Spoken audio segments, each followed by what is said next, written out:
کہ وہ آخرت کا بھی انکار کر رہا تھا اور وہ اپنا ایک الگ دھرم چلا رہا تھا۔ عیسیٰ علیہ السلام کا دین پرانا ہو گیا، یعنی عیسیٰ علیہ السلام کے دین میں ہی یہ چیزیں ہو رہی تھی۔ تو وہ اس زمانے میں سب لوگ بت پرستی میں اور خدا کے انکار میں مبتلا تھے۔ تو 6-7 لوگ ایسے تھے جو بادشاہ کے سپاہیوں میں تھے یا وزیروں میں تھے یا الگ الگ تھے۔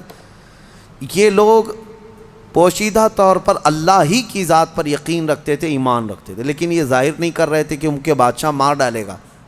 لیکن کب تک اس طرح چھپ کر کے رہیں؟ تو یہ 7 لوگ یا 8 لوگ جتنی ان کی تعداد تھی، ایک جگہ یہ لوگ مل لیا اور کہا کہ ہم یہ شہر چھوڑ کر بادشاہ کی سلطنت سے دور چلے جاتے ہیں تاکہ ہمیں ہمارے دین پر آسانی سے عمل کا موقع ملے۔ وہ سب بادشاہ کو چھوڑ کر کے اچانک ایک دن رات کو طے کر کے نکلے۔ راستے میں ایک کتا ان کے ساتھ ہو گیا۔ انہوں نے کتے کو کہا کہ یہ کتا کہیں بھونکے گا تو ہم کو پکڑوا دے گا، اس کو چھوڑ دو۔ تو کتے نے فصیح زبان میں کہنا شروع کیا کہ میں بھونک کر پکڑوانے کے لیے نہیں بلکہ میں تمہاری حفاظت کے لیے ساتھ چل رہا ہوں۔ اللہ نے اسے زبان دی، یہ واقعہ موجود ہے۔ جب وہ لوگ نکلے بہت دور، آبادی سے بہت دور نکلے اور ایک غار میں جا کر کے انہوں نے آرام کی غرض سے پناہ لی، گئے اور سوئے۔ اب رب تعالیٰ فرماتے ہیں فَضَرَبْنَا عَلَىٰ آذَانِهِمْ فِي الْكَهْفِ سِنِينَ عَدَدًا، ہم نے ان پر ایک لمبے سالوں تک نیند طاری کر دی۔ وہ سوئے تو سوتے رہ گئے۔ اب ہوا یہ کہ بادشاہ کو دوسرے دن کسی نے شکایت کی کہ 7 لوگ آپ کے وزیروں میں سے، سپاہیوں میں سے ایسے ہیں جو آپ کے دین پر نہیں، وہ اللہ پر ایمان رکھتے اور وہ شہر چھوڑ کر چلے گئے۔ بادشاہ نے ان کی تلاش جاری کروائی، کہاں ہیں ڈھونڈو۔ جب تلاش جاری ہوئی تو ایک چرواہے نے بتایا کہ ایک جگہ سے میں ان کو گزرتے ہوئے دیکھا، اس غار میں گئے۔ بادشاہ اپنے سپاہیوں کو حکم دیا کہ جاؤ اس غار میں دیکھو۔ دیکھا تو کچھ لوگ سوئے ہوئے تھے۔ بادشاہ نے کہا ان کی سزا یہ ہے کہ ان کے غار کے منہ پر دیوار بنا دو، ان کی قبر یہی ہو جائے، یہ باہر یہاں سے نہ نکل سکے۔ اس غار کے منہ کو دیوار چڑھا کر بند کر دیا گیا۔ یہ سزا تھی بادشاہ کی طرف سے کہ وہ میرے دین سے نکلے ہوئے لوگ ہیں۔ خیر سارے لوگ چلے گئے تو ایک چرواہے نے وہاں پر جو موجود تھا اس نے ان کی پوری تاریخ، ان کے نام لکھ دیے، یہ کون لوگ تھے، یہاں کیوں آئے تھے اور ان کے اوپر کیا سزا ہوئی۔ بات ہو گئی۔ یہ دقیانوس بادشاہ کا ظلم تھا، وہ لوگ چلے گئے۔ اب یہ لوگ سوتے رہے، قرآن میں ہے 309 سال تک سوتے رہے۔ 309 سال، اصل میں یہ 300 سال ہی ہیں، لیکن یہ جو سورج کے سال ہیں جن کو شمسی سال کہتے ہیں، جنوری، فیبروری، مارچ، اپریل، یہ شمسی سال ہیں، یہ سورج سے چلتے ہیں، اور قمری مہینے جو ہیں چاند سے چلتے ہیں، جو محرم، صفر، ربیع الاول، ربیع الاخر۔ اس میں اور اس میں فرق کیا ہوتا ہے معلوم ہے؟ ہر 100 سال پہ 3 سال کا فرق آ جاتا ہے۔ ہر 100 سال پہ 3 سال کا فرق آ جاتا ہے، یعنی اسلامی مہینے کبھی 29 کے ہوتے ہیں، کبھی 30 کے، کبھی 2 مرتبہ 29 کے ہو گئے۔ یہ جو چاند والے مہینے ہیں ہم ان کو اسلامی مہینہ کہتے ہیں، اصل یہ چاند کے مہینے، چاند سے چلتے ہیں۔ اور باقی جو سورج سے چل رہے ہیں شمسی مہینے، جنوری، فیبروری، یہ فکس ہیں، ان میں کوئی چاند بھی دیکھنے کی ضرورت نہیں، سورج بھی دیکھنے کی ضرورت نہیں، وہ فکس ہیں۔ تو ان سالوں کے اعتبار سے جو شمسی سال اگر 100 سال ہو گئے تو قمری جو ہے نا 103 سال ہو جائیں گے۔ اس طرح 300 سال شمسی وہ اصحاب کہف سوتے رہے، لیکن قمری مہینوں کے اعتبار سے 309 سال ہو گئے، 9 سال ایکسٹرا۔ تو 309 سال کے بعد اللہ تعالیٰ نے دوبارہ کیسے ان کو اٹھایا؟ اب روایت میں یہ ہے کہ ایک بادشاہ آیا بیدروس، وہ اچھا بادشاہ تھا، منصف تھا، عادل تھا، ایمان والا تھا۔ اس نے اپنی قوم کو ہدایت دینے کی بہت کوشش کی، سمجھا رہا تھا کہ آخرت پر ایمان لاؤ، اللہ دوبارہ موت کے بعد اٹھانے والا ہے۔ لوگ انکار کرتے تھے کہ کچھ نہیں ہوتا، مرنے کے بعد جو ہے نا جیسے جلا کر کے راکھ کر دیے، استھیاں بہا دیا گنگا میں، اب کوئی آنے والا نہیں ہے، یہی عقیدہ تھا اس وقت بھی تھا کہ کوئی دوبارہ اٹھائے نہیں جائے۔ عجیب بات ہے، جلا کر راکھ کر کے دریا میں بہاتے ہیں اور کہتے ہیں کہ حساب کتاب کچھ نہیں ہوگا، لیکن پورن جنم کا عقیدہ رکھتے ہیں، نہیں دوسرے جنم میں چوہا بلی ہو کے پیدا ہو سکتا ہے، کتا بھی بن کے پیدا ہو سکتا ہے۔ اچھے گن کیا تھا تو کچھ اچھا بن کے پیدا ہوگا، اب برے گن کیا تھا تو دوسرے جنم میں پتہ نہیں کیا بن کے پیدا ہوگا. اب یہ جتنے حکومت میں بیٹھے ہم دیکھتے ہیں کیا بن کے پیدا ہوں گے ان کے حساب سے. ہمارا عقیدہ تو نہیں ہے.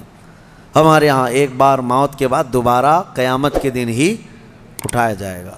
قیامت کے دن ہی دوبارہ اٹھایا جائے. اس کا انکار کر رہے تھے لوگ کہ دوبارہ اٹھایا نہیں جائے گا. تو بیدروس بادشاہ اللہ کی بارگاہ میں دعا کر رہا تھا, مولا کوئی ایسی نشانی بتا دے کہ جس نشانی کو دیکھ کر کے یہ قوم ایمان لے آئے. تو اس بادشاہ کی دعا پر اصحاب کہف جو 300 سال سے سو رہے تھے, اللہ نے ان کو دوبارہ اٹھایا. وہ اٹھے, انہوں نے آپس میں ایک دوسرے کو سوال کیا کہ ہم کتنے دن کب سے یہاں سو رہے ہیں. کسی ساتھی نے کہا صبح آئے تھے دوپہر ہو گئی ہے. کسی نے کہا نہیں تھوڑا زیادہ سو لیے. بعد میں پھر انہوں نے اپنی نشانیاں دیکھی, ناخن بہت بڑے, بال الگ سے دکھ رہے ہیں. انہوں نے کہا کچھ تو معاملہ ہے, اللہ بہتر جانتا ہے ہم کتنے دن یہاں ٹھہرے رہے. ایمان والے تھے. ان ساتھیوں نے ایک اپنے ساتھی کو پیسے دے کر کے بازار بھیجا کہ بھوک بہت لگی ہے کھانا لے آؤ. دیکھیں اللہ دوبارہ زندہ کر رہا ہے تو کھانے کی بھوک بھی ہے. انہیں بھیجا اور اس کو یہ کہہ کر کے بھیجا کہ خبردار کوئی بھی تمہارے اوپر نظر نہ ڈالے بادشاہ کی پولیس, کہ اگر وہ بادشاہ کو پتہ چل گیا تو ہم سب کو گرفتار کر لے گا. وہ 300 سال پہلے کی بات بول رہے ہیں. اس اپنے ساتھی کو بھیجا اور وہ چھپتے چھپتے شہر میں آیا اور کھانا لیا. کھانا لے کر کے اس نے پیسے دیا تو دکان والے نے دیکھا پیسے یہ کون سے 300 سال پہلے کے پیسے. ظاہر سی بات ہے حکومتیں بدلتی ہیں, سکے بدل جاتے ہیں. اس کی تو سب سے بہترین مثال ہمارے زمانے میں دیکھ لیا. آپ لوگوں کو تو یہ سب سمجھانے کی ضرورت نہیں, پرانی 500 کی نوٹ کہاں ہیں, 1000 کی نوٹ کہاں ہیں. حکومتیں جب چاہیں ڈی مونیٹائزیشن کرتی رہتی ہیں. بہرحال تو وہ سکے جو ہے دیکھ کر کے دکان والے نے پوچھا اچھا وہ چاندی اور سونے کے ہوا کرتے تھے. پوچھا کہ یہ تمہارے ہاتھ کہاں سے آئے. کہا یہ میرے اپنے پیسے ہیں. دکان والا امانت دار تھا, اس نے دکان میں کھڑا کیا اور جا کے پولیس کو خبر کر دیا. پولیس کو خبر کر دیا اور کہا کہ میرے پاس ایک ایسا آدمی آیا ہے, لگتا ہے اس کے ہاتھ میں کوئی پرانا خزانہ ہاتھ میں آیا ہے, لہٰذا اسی لیے میں آ کر کے تم کو خبر دے رہا ہوں. اس زمانے کا کوئی بہترین ٹپر ہوگا وہ. جا کر کے پولیس کو پہلے سے ٹپ دے دیا. ہیں بہت سارے لوگ. اور مجھے تو افسوس اس بات کا ہوتا ہے کہ ہم پر یہ بلیم بھی کرتے ہیں کچھ بڑے لوگ کہ آپ کے محلے ٹپروں سے بھرے ہوئے ہیں. یعنی پولیس کو کہ مخبر جاسوس مسلمان محلوں میں بہت بھرے ہوئے ہیں. یہ سب دوسرے لوگ ہم سے کہتے بھی ہیں. خاص کئی لوگ اسی کام میں صبح و شام کر رہے ہیں. اب تو لوگوں کو شرم بھی نہیں آتی, فخر سے کالر چوڑا کر کے بولتے ہیں ہاں ٹپ دیتے ہیں, جاسوسی کرتے ہیں. کس کی؟ مسلمانوں کی. اللہ انہیں ہدایت عطا فرمائے. تو وہ بیچارہ دکان والا پولیس کو جو جا کر کے خبر کر دیا, پولیس پوری آ گئی بادشاہ کی. لیکن کون سے؟ اب کے بادشاہ کی, بیدروس کی. یہ اصحاب کہف میں سے جو لے کے کھانا لینے آئے تھے ان کو پکڑ لیا. کہا کہ تمہارے پاس یہ پیسے کہاں سے آئے؟ کہا یہ میرے اپنے پیسے ہیں, میرے اور بھی ساتھی وہاں انتظار کر رہے ہیں. بادشاہ کے سامنے لے کر کے حاضری پیشی کر دی پولیس نے. بادشاہ نے پوچھا یہ کیا ہے, کہاں سے آئے ہو؟ انہوں نے اپنا واقعہ بتایا. اس کرسی پر آپ تو نہیں, کوئی اور تھا. یہاں ہم جب گئے تھے کوئی اور تھا, اب آپ آئے ہمیں معلوم نہیں ہے. ہم یہاں سے اپنا ایمان بچا کر گئے تھے, ہم سوئے غار میں اور بھوک لگی تو کھانے کے لیے آئے. بیدروس کو معلوم تھا کہ ایک دقیانوس بادشاہ کے ظلم سے کچھ لوگ شہر چھوڑ کر گئے تھے اور ان کے غار پر دیوار بنا کر ان کی قبر بنا دی گئی تھی. جیسے ہی بیدروس کو یہ پتہ چلا کہ ان میں سے کوئی آیا ہے, کرسی چھوڑ کر اٹھا اور کہا لے چلو مجھے تمہارے ساتھیوں کے پاس. بادشاہ اپنی فوج کے ساتھ نکل پڑا اس غار کے پاس جہاں یہ لوگ سوئے تھے. اب غار میں موجود دوسرے ساتھیوں نے دیکھا تو کہنے پکڑا گیا ہمارا ساتھی, دیکھو پوری پولیس کے ساتھ آ رہا ہے. لیکن جب بادشاہ آیا دیکھا ان اصحاب کہف کو, دیوار پر ان کی پوری تاریخ بھی موجود ہے اور یہ زندہ سلامت بیٹھے ہوئے ہیں. سارے بادشاہ کے ساتھ پوری قوم جتنی تھی سب کے سب اللہ کی بارگاہ میں سجدے میں گر گئے کہ ہم ایمان لاتے ہیں مولا تو قادر مطلق ہے, 300 سال کی نیند کے بعد کسی بھی انسان کو جب اٹھا سکتا ہے تو مرے ہوئے راکھ میں گئے ہوئے انسان کو بھی اٹھانے پر اللہ تو قدرت رکھتا ہے۔ بے شک مولا میرا قادر ہے، اور اسی لیے رب تعالیٰ نے قرآن میں فرمایا منہا خلقناکم وفیہا نعیدکم ومنہا نخرجکم تارۃ اخری۔ پتہ ہے یہ ہم دعا کہاں پڑھتے ہیں؟ ولیمے میں، کھانا کھانے کے وقت، قبرستان میں مٹی دینے کے وقت۔ ہاں کیوں پڑھتے ہیں؟ اس کا مطلب یہ ہے، اللہ فرماتا ہے ہم نے اسی سے تمہیں پیدا کیا، مٹی سے، اسی سے ہم نے تمہیں پیدا کیا، اور اسی میں ہم تم کو لے جائیں گے، اور اسی سے ہم تم کو دوبارہ اٹھائیں گے۔ مٹی دینے کے وقت ہر ایک کو یہ احساس ہونا چاہیے میں اسی سے پیدا ہوا ہوں، اسی میں جاؤں گا اور اسی سے پھر اٹھایا جاؤں گا۔ تو سارے سجدہ ریز ہوئے، ایمان لائے، اور پھر اصحاب کہف واپس اپنے غار میں گئے، پھر سو گئے، اور پھر ان کو لمبی نیند آئی، اور ایسی نیند آئی کہ آج تک سو رہے ہیں۔ حدیث پاک میں وہ ابھی بھی سو رہے ہیں۔ قیامت کے قریب اللہ ان پر صرف موت طاری کرے گا، ورنہ ابھی تک وہ سو رہے ہیں، اور ہر عاشورہ محرم کی 10ویں تاریخ کو وہ کروٹ بھی بدلتے ہیں۔ اصحاب کہف آج بھی سو رہے ہیں اپنے غار پہ، اور قرآن میں اللہ نے فرمایا ان کے غار کو اللہ نے ایسا رکھا ہے کہ سورج بھی ان کے غار کے اوپر سے نہیں جاتا، سورج کی تیز روشنیاں ان کے اوپر نہیں آتی، وہ غار اوپر سے چھپا ہوا نہیں ہے، وہ کھلے میدان میں سوئے ہیں۔ سورج جب ان کے غار کے اوپر سے جاتا ہے تو دائیں ہو جاتا ہے یا بائیں ہو جاتا ہے، موسموں کے حساب سے، سیدھے ان کے اوپر سے نہیں جاتا۔ موسموں کے تھپیڑوں سے اور سختیوں سے بھی اللہ نے ان کو محفوظ رکھا ہے۔ اور قرآن میں اللہ فرماتا ہے کہ تم اگر دیکھو گے وَتَحْسَبُهُمْ أَيْقَاظًا وَهُمْ رُقُودٌ وَنُقَلِّبُهُمْ ذَاتَ الْيَمِينِ وَذَاتَ الشِّمَالِ وَكَلْبُهُمْ بَاسِطٌ ذِرَاعَيْهِ بِالْوَسِيدِ۔ دیکھنے والا دیکھے گا تو ایسا لگیں گے کہ وہ زندہ بیٹھے ہوئے ہیں جبکہ وہ سو رہے ہیں، اللہ فرماتا ہے، اور وہ کبھی دائیں اور بائیں پلٹتے رہتے ہیں، اور ان کا کتا پالتی مار کر ان کے قدموں میں بیٹھا ہوا ہے۔ لَوِ اطَّلَعْتَ عَلَيْهِمْ لَوَلَّيْتَ مِنْهُمْ فِرَارًا۔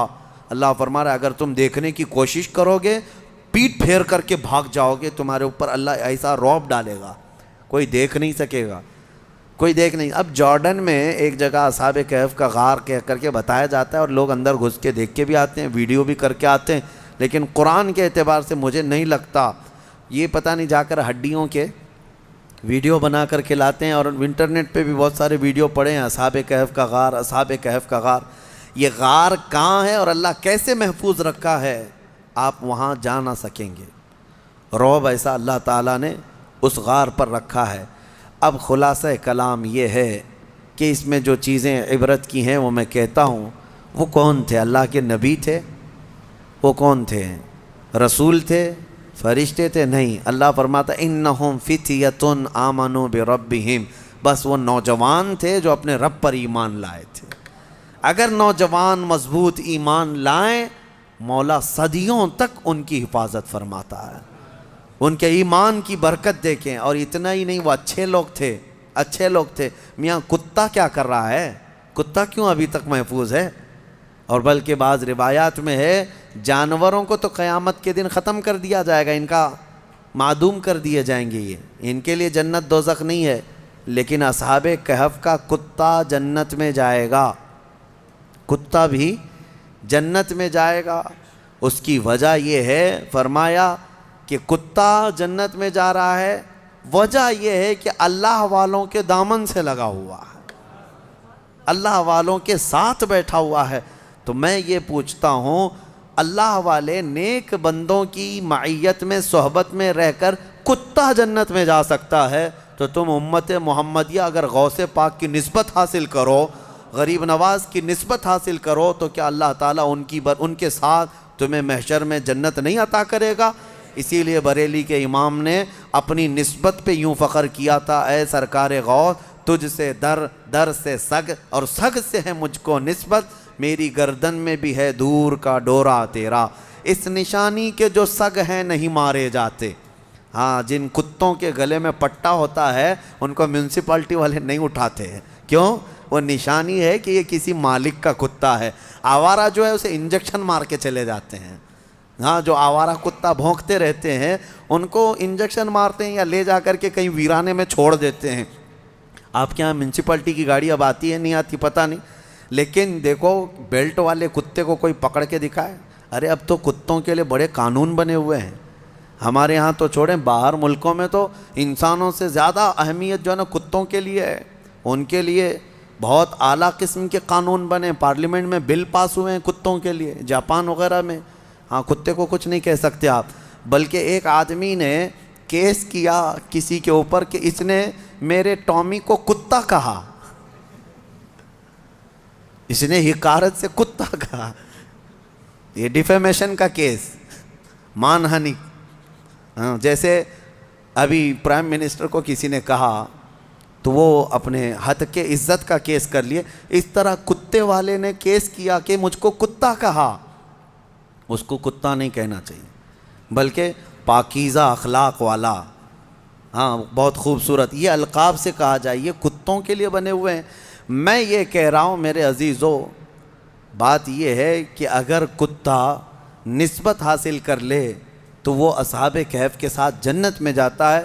تو اعلیٰ حضرت فاضل بریلوی نے یہی فرمایا, اس نشانی کے جو سگ ہیں نہیں مارے جاتے, حشر تک میرے گلے میں رہے یا غوث پٹا تیرا, حشر تک میرے گلے میں رہے پٹا تیرا. اللہ تعالیٰ ان اولیاء کی نسبت ہمارے گردنوں میں قائم و دائم رکھے, اور مولا کریم ہمیں سنی صحیح العقیدہ زندگی عطا کرے اور اہل سنت و جماعت پر خاتمہ بالخیر فرمائے. وآخر دعوانا ان الحمد للہ رب العالمین.